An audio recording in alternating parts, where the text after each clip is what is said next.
রাজ্যের নতুন সরকার কাজ শুরু করতেই মহাবিপদে অযোগ্য শিক্ষকদের কাছ থেকে শুরু হলো বেতন ফেরত দেওয়ার প্রক্রিয়া। এই মুহূর্তে ব্রেকিং নিউজ, আরো ডিটেইলস জানবো আমাদের প্রতিনিধি সুমন আমাদের সঙ্গে রয়েছে। সুমন, দেখো, এই মুহূর্তের অন্যতম বড় খবর, তুমি জানো যেভাবে বাংলায় শিক্ষক নিয়োগ দুর্নীতি হয়েছে এবং তার জেরে অযোগ্য শিক্ষকরা সাদা খাতা জমা দিয়ে চাকরি পেয়েছেন, তাদের বেতন ফেরত দেওয়ার, সুদ সমেত বেতন ফেরত দেওয়ার নির্দেশ দিয়েছিল মহামান্য আদালত। কিন্তু সেই নির্দেশ এখনো পর্যন্ত বলবৎ হয়নি। আগের সরকার, পূর্বতন সরকার বিজ্ঞপ্তি প্রকাশ করলেও এই অযোগ্যদের কাছ থেকে বেতন ফেরত নেওয়া হয়নি। নতুন সরকার ক্ষমতায় আসার পর জেলা শাসকদের কাছ থেকে কড়া চিঠি গেছে, যেখানে বলা হচ্ছে যে যারা অযোগ্য তাদের বেতন ফেরত নিতে হবে। স্কুল শিক্ষা দপ্তরের এই চিঠি জেলা শাসকদের কাছে পৌঁছেছে এবং তাদেরকে বলা হয়েছে দ্রুত এই বেতন ফেরত দিতে হবে সুদ সমেত।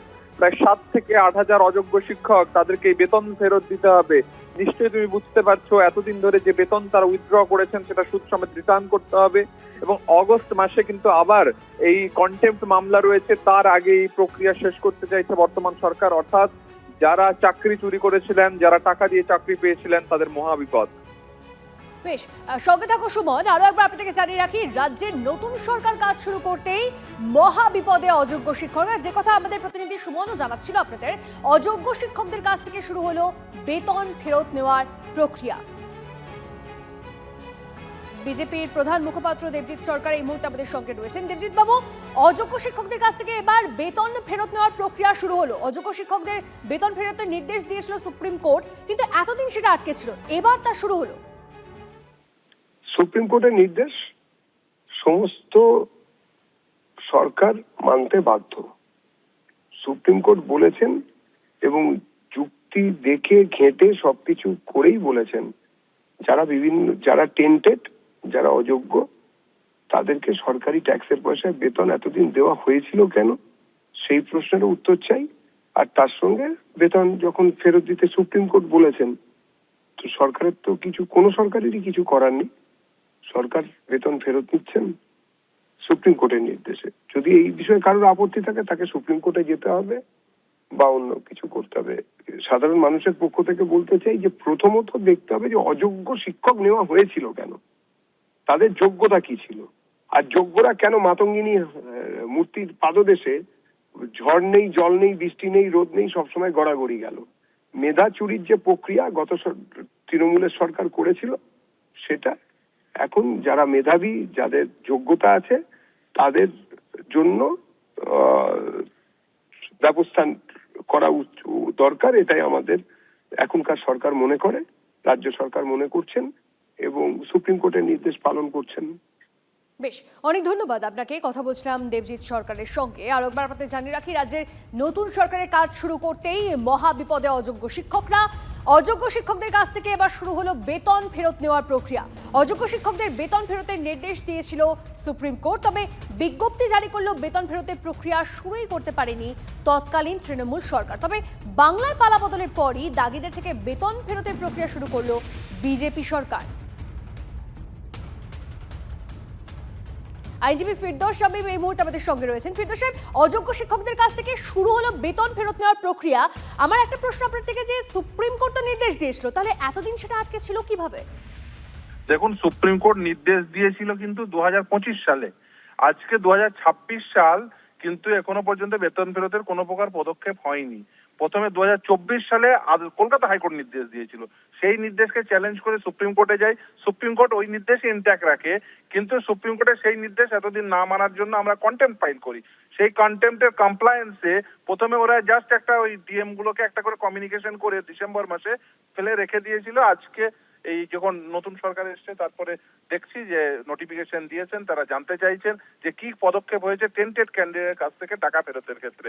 দেখুন, এই টেন্টেড ক্যান্ডিডেটের কাছ থেকে প্রত্যেকের কাছ থেকে টাকা ফেরতের নির্দেশ কলকাতা হাইকোর্ট দিয়েছিল, সেটা সুপ্রিম কোর্ট আপিল করেছে, কিন্তু এখনো পর্যন্ত সেই নির্দেশ পালিত হয়নি এর আগের সরকারের দ্বারা। এই নতুন সরকার তারা এসে পদক্ষেপ গ্রহণ করেছে, সেটা সাধু উদ্যোগ। কারণ সুপ্রিম কোর্টের এই নির্দেশ, সেটাকে সকলকে পালন করতে হবে। ওএমআর শিট প্রকাশ, সেটাও পালন করতে হবে। টেন্টেড ক্যান্ডিডেটের কাছ থেকে টাকা ফেরতের যে নির্দেশ, সেটাও পালন করতে হবে। আশা করি তারা সেই নির্দেশ পালন করবে। তবে সর্বোপরি আমার এটা বক্তব্য থাকবে যে যারা বঞ্চিত হয়েছেন, নিশ্চিতভাবে নতুন সরকার এসে ভাববেন যে সেই বঞ্চিত হয়ে কিভাবে কম্পেনসেট করা যায়, এবং অন্যান্য যে নিয়োগ প্রক্রিয়া রয়েছে, যেখানে এখনো পর্যন্ত সিবিআই বা ইডি তদন্তে নির্দেশ হয়নি, কিন্তু সেখানে অনেক দুর্নীতি হয়েছে বলে অনেকের অভিযোগ। সেই ক্ষেত্রে নতুন সরকার মনে করলে তারা চাইতেই পারেন যে একটা জুডিশিয়াল ইনকোয়ারি কমিশন করে সমস্ত নিয়োগ প্রক্রিয়াগুলোকে সেগুলোকে দেখে যারা যারা অযোগ্য বা অবৈধ রয়েছেন তাদেরকে বের করে দিয়ে যারা তাদের স্থলে যারা যোগ্য এবং বৈধ যারা নিয়োগ পাওয়ার উচিত ছিল তাদেরকে সেই জায়গায় নিয়োগের ক্ষেত্রে ভাবতে পারেন বা তাদের কম্পেনসেট করতে পারেন। আশা করব নতুন সরকার সেই কাজ করবে। বেশ, অনেক ধন্যবাদ আপনাকে।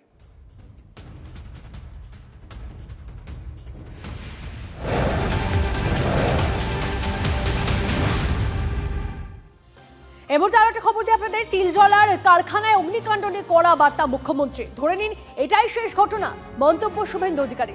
কোন রকম বেআইনি কাজ আর করতে দেওয়া হবে না, হুঙ্কার মুখ্যমন্ত্রী।